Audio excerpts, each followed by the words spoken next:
Hi అండి, ఎలా ఉన్నారు? బాగున్నారా? నేను మీ లక్ష్మిని. ఈరోజైతే నాకు తెలిసిన చిన్న చిన్న క్లిప్స్ అయితే మీతో మాట్లాడుకుందామని అయితే నేనైతే వీడియో స్టార్ట్ చేశాను.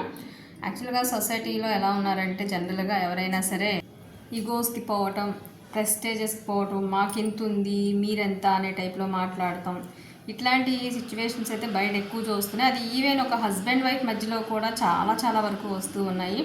అలా అయితే ఎవరి ఒక్కళ్ళు ఉన్నా సరే రిలేషన్స్ బ్రేక్ అయ్యేది, స్పాయిల్ అయ్యేది, మనుషులు దూరం అయ్యేది మనకే, ఎవరికీ నష్టం లేదనేది అయితే మనం అందరం కూడా గుర్తుపెట్టుకోవాలి.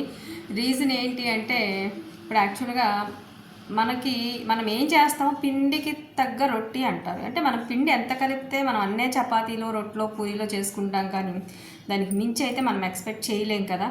సో అలానే మనం అవతల వాళ్ళకి ఎంత ప్రేమ చూపిస్తామో అదే మనకు వస్తుంది, ఎంత ద్వేషం చూపిస్తామో అదే మనకి రివర్స్ వస్తుంది, ఎంత శత్రుత్వం, జెలసీ ఫీలింగ్లు చూపిస్తామో అవే మనకి రివర్స్ వస్తాయి.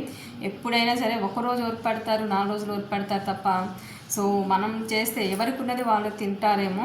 అది లక్షల్లో ఉన్న వాళ్ళు ఎక్కువ తినొచ్చు, కోట్లు ఉన్న వాళ్ళు ఇంకా ఎక్కువ తినొచ్చు, 100,000 సంపాదించుకునే వాళ్ళు దానికి తగ్గంతలో తినొచ్చు. బట్ ఆత్మాభిమానానికైతే ఏ ఒక్కరు తీసుకుపోరు. సో మనం అందరితో, ప్రతి ఒక్కరు మనుషులమే కాబట్టి నోటి మాట మనసారా మనం మాట్లాడిస్తూ అవతల వాళ్ళ కష్టం, సుఖం, బాధ అర్థం చేసుకుంటూ మనకు చేయగలిగిన నోటి మాట అవ్వచ్చు, చేతి సాయం అవ్వచ్చు, మనసారా మాట్లాడుకుంటూ చేస్తూ ఉంటే ఏ రిలేషన్ కూడా చాలా మంచిగా ఉంటుంది. మనం కూర్చుని మాట్లాడుకుంటే ఎలాంటిదైనా సరే సిచ్యువేషన్ సొల్యూషన్స్ అయితే వస్తాయి. ఈగోస్కి పోవటం వల్ల వచ్చేది ఏంటి అంటే దూరం అయిపోవటం తప్ప, అభిమానం తగ్గిపోయి నువ్వా నేనా అనుకునే స్థాయి ఉంటుంది తప్ప వేరే అయితే ఏది ఉండదు అని నా ఒపీనియన్. సో ప్రజెంట్ జనరేషన్ అయితే చాలా టూ మచ్, ఇంకెంతవరకు వర్క్ బిజీ తప్ప ఇంకేమీ అక్కర్లేదు అనే టైప్లో, వాళ్ళేంటి అని మాట్లాడితే మాట్లాడదాం లేకపోతే లేదు అనే టైప్లో అయితే ఉంటున్నారు. బట్ అట్లా అయితే కాదు కదా. ఎవరైనా మనకు సంబంధం ఉన్న వాళ్ళు అవ్వచ్చు, లేని వాళ్ళు అవ్వచ్చు, ఎవరైనా సరే మనం ఎంత ఆప్యాయంగా మాట్లాడతామో, ఎంత రిసీవ్ చేసుకుంటామో అవతల వాళ్ళు కూడా మనకు అంతే చూస్తారు, అట్లానే చేస్తారు. ఇది మాత్రం 100% రైట్. ఎక్కడో 100కి 100కి మనం ఎంత చేసినా సరే తీసేసినట్టు మాట్లాడేవాళ్ళు ఎవరో తక్కువ ఉంటారు తప్ప 90% అయితే అలా ఉండరు అని నా ఒపీనియన్. మరి మీరు నాతో ఎంతవరకు అగ్రీ అవుతారో నాకైతే తెలియదు.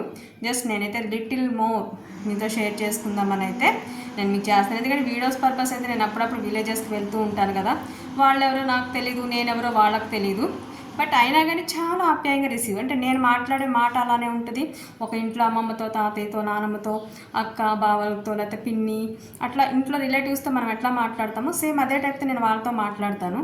సో వాళ్ళు కూడా నాకు అంతే అఫెక్షన్ చూపిస్తూ అమ్మో ఆడపిల్ల వచ్చింది మన ఇంటికి అనే టైప్లో వాళ్ళు అట్లానే, సంబంధం లేని వాళ్ళు కూడా అంత మంచిగా రిసీవ్ చేసుకుని మాట్లాడేవాళ్ళని నేను చాలామందిని చూశాను. కాబట్టి ఆ క్లారిటీ నాకు వచ్చిన తర్వాతే మీకు ఈ వీడియో అయితే చేస్తున్నాను. సో ప్లీజ్ దయచేసి మనం బతికిన కొన్ని రోజులు కూడా హ్యాపీగా, ప్రశాంతంగా, ప్రతి ఒక్కరితో ఆప్యాయంగా నవ్వుతూ మాట్లాడుకుంటూ ఉన్నంతలో ప్రశాంతంగా బతుకుదాం. ఏమంటారు? ఎంతమంది అగ్రీ అవుతారు నా మాటతో?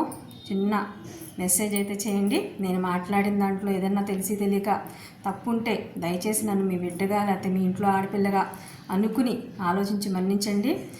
ఎక్స్క్యూజ్ చేయండి. Please watch. Thank you.